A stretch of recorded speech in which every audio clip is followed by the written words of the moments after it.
everything that's been going so positive for the sport. It was like the perfect storm ending this year. You know, everyone talking about how great the show was. Ticket sales completely sold out. The environment is going to be incredible. And for us to try to, to accomplish that and to have it finish here, was just so important. And obviously keeping in mind his health and safety. It looked bleak. It looked dim. You guys were like rooting for the worst.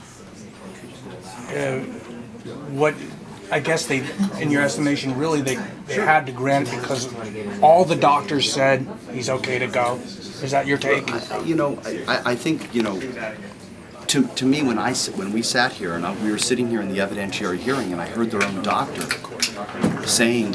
This was today? Yeah, today. He said he's fit to fight. And I just didn't, I was a pessimist, may I say. I just thought he was going to say he's not fit to fight. And, and that technology and the way that the world of medicine and sports are now don't come together. And there's this gap between, antiquated rules or not antiquated rules. But he said he was fit to fight. I was like, oh my, this is hope, right? This was the hope. But I didn't know if we were going to be on deaf ears, and I didn't know if his testimony was enough to carry the day. I think it's a relief. Dan and David and his staff were incredible. I mean, we could never have done it without them. I mean, you talk about the countless hours. I mean, David taking a red eye back here, all of us, scrambling from locations, me on the phone with the commissioners from Alabama to Mississippi, to Colorado, to Arizona. And the truth was this event is for the fans, and we wanted this event for the fans.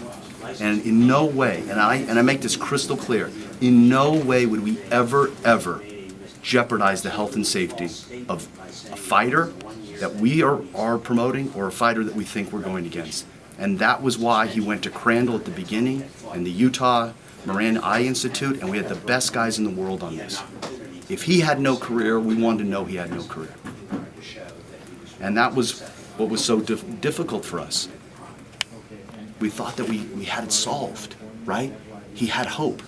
I mean, Tony, when they called me from Utah, before Crandall said, him and Michelle are crying in his office because he says, you have no problem, you have a career. I mean, that's emotional for everybody. He thought at some point if this technology of this cataract removal did not exist, his life to earn money for his family was over.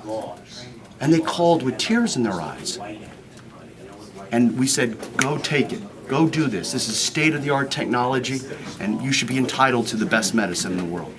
Did you guys pay for it? I don't even know. I assume. I'm not sure if it was covered under insurance or if we paid for it, but we flew him there private. We got him there. We flew him from Mexico City to New York private, right? Yesterday, Sunday was his off day. We flew him in.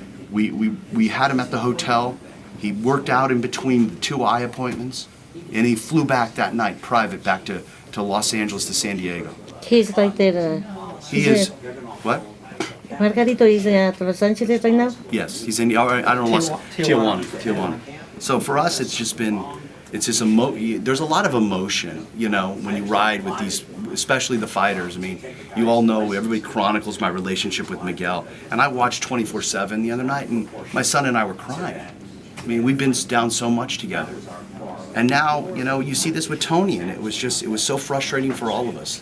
Is there anything in retrospect that you guys learned that you wish you did different?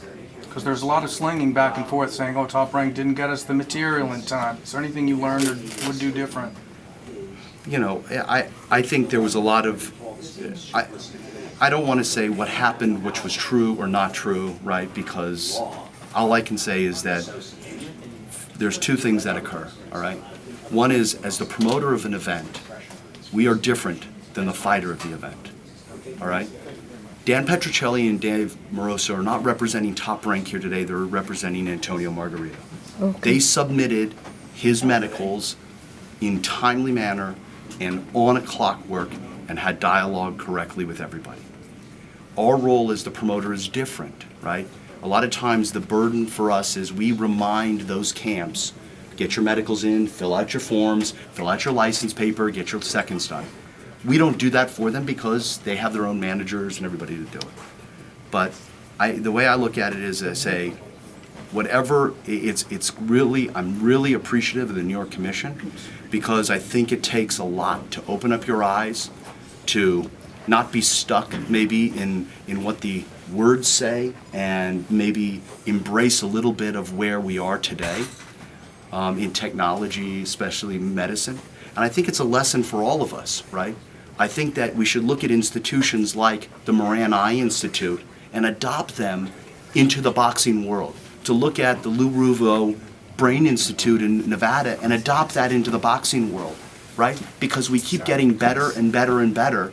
And those, and it may be the Mayo Clinic or, or the NYU School of whatever it is. And we should go to these institutions and modernize our rules, our policies, and further educate everybody.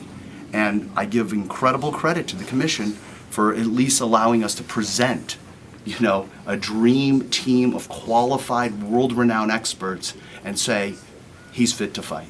And that's a relief. Have you or Carl had any communication with Bob? Yeah, I did. He was... What did he say? What's his reaction to all this? He was... he's going to be 80 in December. I mean, you couldn't ask for a better... December 8th, you couldn't ask for a better birthday gift. This is what Bob's about. He's a fighter, he just... and the toughest thing for these situations for Bob is his instincts are he was a litigator, right? So he's always presenting evidence in his own head, and I got it. But I mean, I think he was so happy when he was just screaming on the phone. It was like incredible. So, I mean, I think, I can't commend everybody on our team that did a great job, and Antonio Margarito's and my office that has been, we sent people yesterday to Denver and Phoenix to do site surveys. We're on the phone with Mississippi. Has anyone talked to Miguel? Told him it's a go in New York? I assume. Gabby just texted. Yeah, I Gabby assume. texted him? What he And so, said? and so did Sergio. Yeah, I just got a text from Sergio Diaz. I also just got a call that I missed while I was talking to you from the Colorado Commission. So I think they're. They got the news. They got the Through news. Twitter. Yeah. This is. One of the things, and I say this, and I really. There is nothing like a fight in New York. There is nothing like the fans showing up there and the electricity that just goes in New York. I've never, it's something that, we talk about big fights in Las Vegas, but there's something about that. I remember the goosebumps when Cotto Judah, and people tell me about, was it Trinidad and Joppy? It was, and to put this show together with incredible fights with Wallach and Rodriguez, it was incredible. It was this, and just, I kept dreaming about how feeling that garden just electric and everybody just having tingling. And I felt that was a false sense of hope right after a while, that we weren't going to get that license, and that Tony wasn't going to get the license. But now it's so satisfying. And if it wasn't for the Commission being open-minded and allowing us to present, the guys, world-class doctors, it could never have happened. What do you know anything about ticket sales at this point at the Garden? Where it's Yeah, I can tell you. I got to tell you a funny story. This is the funniest thing. So we get a daily ticket report from the Garden, right? So this morning I get the report. I assume there are going to be 0 tickets sold. Who the hell's buying a ticket? You don't know a fight's there. I said, 95 tickets sold. I said, what do they know? Something I don't know, right? What, 95 people went up and bought tickets? We have under 1,400 tickets about left. They won't last the weekend. And Which- capacity's gonna be what, 18,000? It'll be 18 sellable, but then remember this'll eclipse the Cotto Judah fight, which was I think which was over 20 with the press, with the boxes and all that stuff. So I've never, since I've been, especially Miguel. Let's apply Miguel here. Miguel's fights. This is the fastest selling fight ever. Ever. According to the Garden, other than Lewis and Holyfield, this is the fastest selling fight they've ever had. Constant.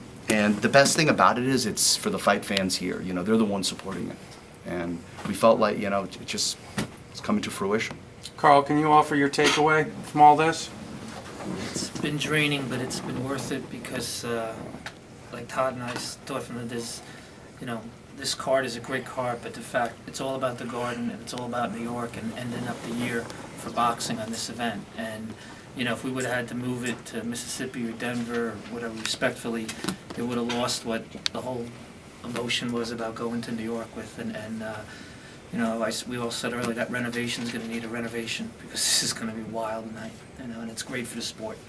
And also Miguel told the teleconference that he was not going to fight in another state today. Yeah.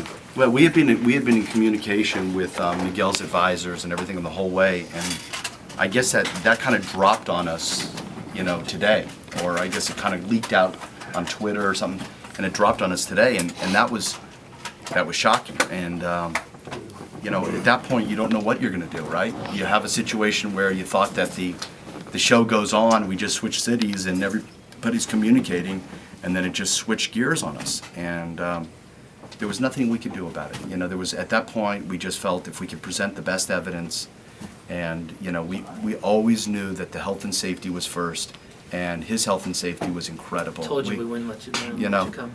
his health was terrific, and we got the stamp from the top guys in the world, and that was the I most hear you. important thing.